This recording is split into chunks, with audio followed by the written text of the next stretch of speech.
Tu t'es déjà arrêté 2 secondes pour observer une ruche de près? C'est vraiment un truc de fou quand on y pense. Tu entends ce bourdonnement incessant, tu vois ce chaos apparent avec des dizaines de milliers d'insectes qui volent dans tous les sens. Et pourtant, au cœur de cette agitation, ces abeilles, ces tout petites créatures, construisent des maisons qui sont de véritables chefs-d'œuvre de précision. Mais quand tu regardes l'intérieur d'un rayon de miel, il y a un détail précis qui saute aux yeux. Un détail qui est presque beaucoup trop parfait pour être naturel. Pourquoi est-ce qu'elles construisent systématiquement leurs alvéoles en forme d'hexagone? Tu as sûrement déjà remarqué, ce sont toujours des petits trous réguliers à 6 côtés. Les angles mesurent tous exactement 120 degrés au millimètre près. Mais pourquoi pas des ronds? Pourquoi pas des octogones, des carrés ou des pentagones? Qu'est-ce qui les pousse à choisir exactement cette forme-là, depuis la nuit des temps et aux 4 coins du globe? Est-ce que c'est juste un coup de chance de la nature? En tant que musulman, on sait très bien que le hasard n'a pas sa place dans la création d'Allah. Rien n'est laissé au vide, tout a un but très précis. Tout est calculé avec une sagesse infinie. Et tu vas voir que quand on creuse un peu, quand on confronte cette petite construction de cire aux lois les plus dures de notre univers, ce que la science et la géométrie nous révèlent est tout simplement bluffant. Imagine un instant que tu sois un grand architecte ou un ingénieur de génie. On te donne une mission très claire et super compliquée. Tu dois stocker un maximum de liquide précieux, le miel, dans un espace ultra restreint. Et surtout, tu dois utiliser le strict minimum de matériel de construction, la cire, pour fabriquer tes murs. Tu fais comment? Si tu choisis de faire des cases en forme de cercle, tu vas vite avoir un gros problème. C'est comme essayer de ranger des ballons de foot dans un grand carton carré. Quand tu colles des ronds les uns aux autres, ça laisse forcément plein de petits espaces vides, des petits losanges de vide entre eux. C'est de la place complètement perdue. Ce n'est pas optimisé du tout. Bon, on oublie les ronds. Alors on essaye avec des pentagones. Tu sais, les formes à 5 côtés. Pareil, ça s'emboîte super mal. Les bords ne s'alignent pas correctement, ça coince et ça se chevauche et ça laisse encore des trous partout. En fait, les mathématiques sont formelles sur ce point. Si tu veux remplir une surface plane de façon régulière en collant des formes identiques sans laisser le moindre petit trou, tu n'as pas 36 solutions. Tu n'en as que 3. Tu peux faire un pavage avec des triangles équilatéraux, tu peux faire un quadrillage de carrés, ou bien tu peux faire des hexagones. La question qui se pose alors, c'est, parmi ces 3 seules options possibles dans tout l'univers pour faire un pavage parfait, pourquoi notre petite abeille avec son minuscule cerveau choisit-elle l'hexagone à chaque fois sans jamais se tromper? C'est très simple et ça révèle de l'économie pure. Fabriquer de la cire pour une abeille, ça demande une dépense d'énergie colossale. Pour produire juste un seul gramme de cire de construction, les abeilles doivent consommer environ 8 grammes de miel. C'est un investissement en sueur et en nourriture absolument gigantesque. Donc la règle d'or dans la ruche, c'est la survie. On ne gaspille rien, ni l'espace, ni la matière. Si elles construisaient leurs alvéoles en triangle, elles utiliseraient beaucoup trop de cire pour faire les cloisons intérieures par rapport au tout petit espace de stockage gagné à l'intérieur de chaque cellule. Les carrés, c'est déjà un peu mieux.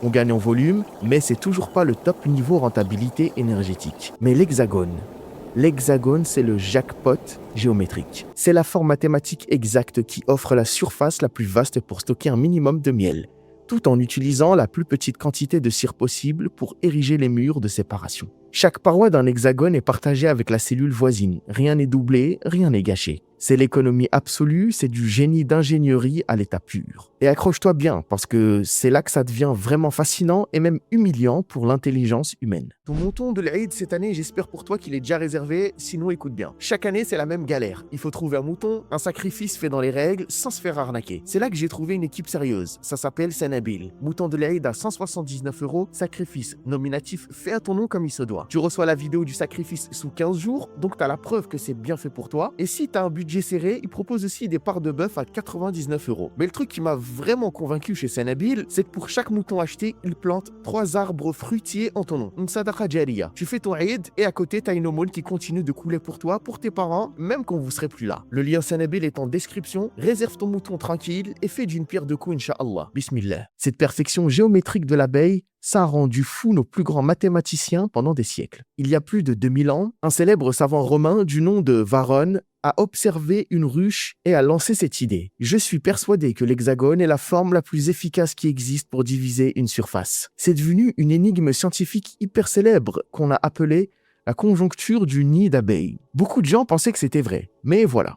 Pendant 2 millénaires, absolument personne n'a été capable de le prouver noir sur blanc sur le papier avec une véritable équation mathématique. Tu sais quand est-ce que la science a enfin réussi à confirmer ça de manière irréfutable? En 1999. Il a fallu attendre l'aube de l'an 2000 pour qu'un mathématicien américain, Thomas Hall, s'y penche sérieusement. Il a dû utiliser des algorithmes complexes et des mois de calcul sur des super ordinateurs informatiques pour prouver, une bonne fois pour toutes, que face à une infinité d'autres formes possibles, l'hexagone était incontestablement la solution mathématique parfaite. Mais réfléchissons 2 secondes à ça. Ça veut dire que ces petits insectes qui n'ont ni école d'ingénieur, ni diplôme, ni règles, ni super ordinateur, appliquaient la formule géométrique la plus absolue et la plus parfaite des milliers d'années avant que nos brillants cerveaux humains n'arrivent tout juste à la comprendre. Quand tu prends pleinement conscience de ce gouffre entre notre technologie et leur nature, tu te rends compte que c'est impossible qu'elles aient deviné ça toutes seules au fil du temps. Bon, on sait maintenant pourquoi l'hexagone est la forme parfaite. L'affaire géométrique est classée. Mais la question encore brûlante, c'est comment font-elles pour construire un truc pareil? Surtout dans le noir total qui règne à l'intérieur d'une ruche. Elles n'ont pas de lampe torche, pas de niveau à bulles, pas de mètre ruban. Leurs seuls outils sont leurs antennes et leurs pattes. On doit construire un grand bâtiment ou un pont. On commence tous ensemble logiquement et méthodiquement par les fondations. On a un chef de chantier qui a le plan global entre les mains et on avance étape par étape pour être sûr que tout s'aligne. Mais les abeilles ne font pas du tout ça. Quand elles démarrent la construction du grand rayon de miel, elles se séparent en plusieurs bataillons d'ouvrières. Elles commencent à travailler à 2, 3, parfois 4 endroits totalement différents en même temps. Imagine plusieurs équipes d'ouvriers qui commencent à construire un pont titanesque depuis les 2 rives opposées d'un fleuve géant. Et une autre équipe qui démarre en plein milieu, suspendue dans le vide. Tout ça sans aucun plan dessiné, sans radio pour communiquer et sans personne pour donner les ordres. C'est très exactement ce qu'il se passe dans la ruche chaque jour. Mais le plus spectaculaire, ce n'est pas seulement l'organisation presque télépathique du chantier, c'est la physique incroyable derrière tout ça. Pendant très longtemps, on a cru que les abeilles sculptaient la cire comme des artistes taillant des petits hexagones avec leurs mandibules, un par un avec des angles méticuleux. Et bien en 2013, un chercheur, un ingénieur qui s'appelle Bhushan Karialo, a publié une étude fascinante dans la très sérieuse revue scientifique Journal of the Royal Society Interface. Et ses conclusions ont littéralement retourné le cerveau de tout le monde. En réalité, au tout début de la construction, l'abeille ne fait pas un hexagone. Elle construit d'abord un petit tube de cire très basique, en forme de cercle parfait. Mais alors comment le rond de cire bascule-t-il pour devenir un hexagone avec des arêtes droites et des angles géométriques parfaits? La réponse est à peine croyable. C'est la chaleur de leur propre corps. En travaillant en groupe serré autour de ces tubes, les abeilles produisent de l'énergie thermique. Leur propre corps devient un radiateur naturel et la température locale monte précisément aux alentours de 45 degrés Celsius. À cette température exacte, la cire de la ruche fond très légèrement, elle s'assouplit et elle devient élastique. Et là, c'est la physique pure qui prend le relais, grâce à une loi qu'on appelle la tension superficielle. C'est le même principe qui fait qu'une bulle de savon collées ensemble font naturellement former des parois droites pour équilibrer la pression. Les tubes ronds de cire collés les uns aux autres s'étirent et se tirent mutuellement et viennent naturellement se fixer en hexagone parfait pour combler tout le vide environnant. C'est un combo magistral entre la biologie de l'insecte, le contrôle de la température et les lois immuables de la physique de l'univers. Maintenant, on en arrive au moment critique de notre histoire de chantier. Rappelle-toi, on a 2, 3 ou 4 groupes d'abeilles qui ont commencé leur construction de plaques de cire chacune de leur côté de la ruche. À un moment donné, ces différentes plaques d'hexagones qui ont poussé à l'aveugle finissent par se joindre au beau milieu de la structure. Logiquement, quand on n'a pas de plan d'architecte commun, que ça a été fait dans le noir et par des milliers d'individus différents, au moment de la jonction, ça devrait coincer. Il devrait avoir des trous énormes, des décalages, des lignes brisées, une couture mal faite ou des hexagones écrasés, non? Eh bien non. Zéro défaut, rien. Les points de jonction des hexagones venant de directions opposées s'emboîtent avec une telle perfection qu'au final, une fois le rayon terminé, tu ne peux même pas voir à l'œil nu où les différentes équipes se sont rejointes. C'est comme si les tunneliers sous la Manche s'étaient rejoints sans même 1 millimètre de décalage. La structure finale est ultra solide, lisse et sans la moindre faille. C'est une merveille d'ingénierie absolue, coordonnée à la perfection. Comme si chaque petite ouvrière était connectée en Wi-Fi à un serveur central invisible. Et c'est là, précisément là, qu'on va aborder un truc encore plus fou. Parce qu'il y a 1400 ans, un texte révélé en plein désert parlait déjà de ces bâtisseuses, en utilisant avec insistance le genre féminin. Faisons un petit point de biologie. Tu sais que dans une ruche, la société est organisée d'une manière très particulière et que les mâles, les faux bourdons, ne font pratiquement rien de tout ce qu'on vient de décrire. Ils ne fabriquent pas une seule goutte de miel, ils ne construisent pas les rayons et ils ne protègent pas l'entrée. Toutes les abeilles que tu vois travailler dur dehors les butineuses qui vont chercher le pollen sur des kilomètres, les nourrices qui s'occupent des larves, les architectes qui construisent les rayons et celles qui font ventiler la ruche sont exclusivement à 100% des femelles. On les appelle les ouvrières. C'est une vérité biologique indiscutable aujourd'hui. Sauf que, pour comprendre ça, l'humanité a mis des siècles d'observation attentive, d'anatomie et d'utilisation de microscopes de laboratoire. À l'œil nu, un humain normal d'il y a des siècles ne pouvait absolument pas faire la différence entre un mâle et une femelle. Maintenant, ouvre le Coran et va à la sourate numéro 16, An-Nahl, la sourate de l'abeille. Au verset 68 et 69, Allah s'adresse directement à l'abeille pour lui donner sa mission. En langue arabe, la grammaire est d'une exigence ultra précise. On ne peut pas tricher. Le masculin et les féminins sont très distincts dans les conjugaisons, et bien plus qu'en français. Quand Allah dit à l'abeille « Kouli », suis les sentiers, « Fasluki », et quand il décrit ce qui sort de leur ventre, « Botoniha », tous ces verbes et ces pronoms sont catégoriquement conjugués au féminin. Si un être humain de cette époque, le 7e siècle, avait écrit ce texte en regardant juste un groupe d'insectes voler de fleur en fleur, il aurait très logiquement utilisé le genre masculin générique de la langue arabe, comme on a l'habitude de le faire pour désigner une espèce animale en général. Il aurait écrit Kul, fasluk, botonihim. Mais non, il y a 1400 ans, bien avant la création de l'entomologie et des études cellulaires. Le créateur de l'univers nous précisait déjà avec insistance que ce sont bien des femelles qui font tout ce lourd travail de récolte et de production. Subhanallah. La langue arabe ne laisse aucune place à l'ambiguïté. C'est d'une précision chirurgicale qui défie le temps. Et les miracles de ce verset ne s'arrêtent pas. Dans ce même verset, Allah dit « Suivez les sentiers de votre Seigneur rendus faciles ». Les sentiers? Et de quels sentiers parle-t-on? Le ciel est vaste, immense. Il n'y a pas de route dessinée, pas de couloir aérien, pas de panneau directionnel lumineux dans un pré. Eh bien, en 1973, un immense scientifique autrichien nommé Karl von Frisch a remporté le très prestigieux prix Nobel de médecine.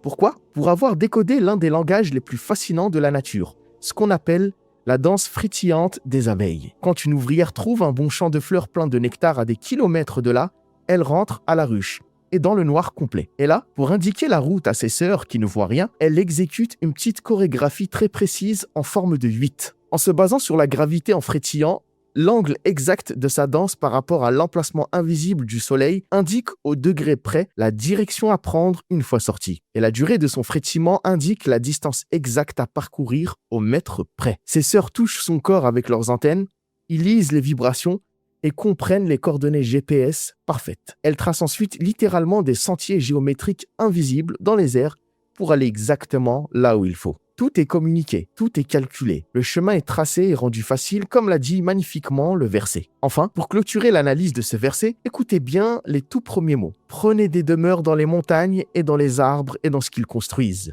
Les ruches artificielles construites par l'homme, les caisses en bois des apiculteurs ou les immenses ruches pendues aux branches des arbres, c'est ce que tout le monde connaissait depuis toujours. Mais mentionner explicitement les montagnes et la roche, très récemment, les biologistes et entomologistes sont tombés sur quelque chose de totalement inattendu. Ils ont découvert et documenté des espèces d'abeilles sauvages, comme certaines abeilles maçonnes, qui creusent réellement leur nid et construisent leur habitat directement à l'intérieur de fissures de roches solides dans les montagnes. Et d'autres, les abeilles charpentières, qui creusent littéralement dans le bois dur. Exactement l'ordre de priorité de diversité d'habitat qui était mentionné en toutes lettres il y a 14 siècles. Tout était déjà dit, on ne fait que redécouvrir le texte. On a beaucoup parlé de la ruche en elle-même, de la cire, de la forme des murs, mais parlons un peu du véritable trésor qu'il y a à l'intérieur. Le fruit de tout ce travail, le miel. Ce n'est pas qu'un simple sirop sucré. C'est le seul aliment naturel au monde qui ne se périme absolument jamais. Pour te donner une idée à quel point ce produit défie les lois de la pourriture biologique,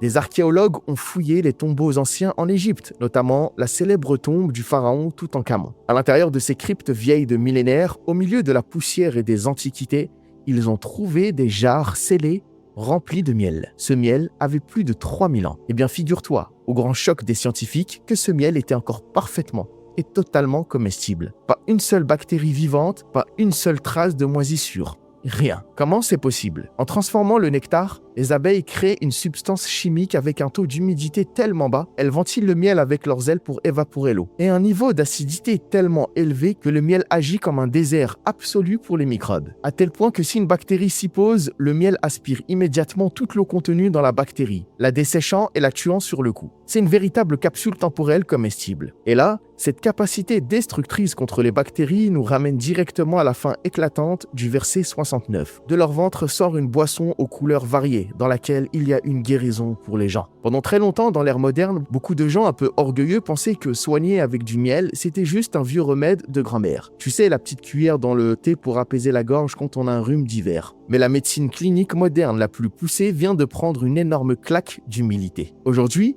alors qu'on fait face à la crise mondiale de l'antibiorésistance où nos médicaments chimiques ne fonctionnent plus, dans de très grands hôpitaux à travers l'Europe et le monde, on utilise des pansements au miel médicalisé, notamment le très puissant miel de Manuka originaire de Nouvelle-Zélande. Pourquoi en est-on arrivé là? Parce que les chirurgiens et les infectiologues se sont rendus compte, lors des tests cliniques désespérés, que le miel contient une enzyme spéciale injectée par l'abeille qui produit lentement du peroxyde d'hydrogène naturel. C'est une arme chimique douce mais incroyable. Ce miel réussit l'exploit de détruire les bactéries super résistantes de nos hôpitaux modernes, comme le terrible staphylocoque doré, qui échappe à nos traitements.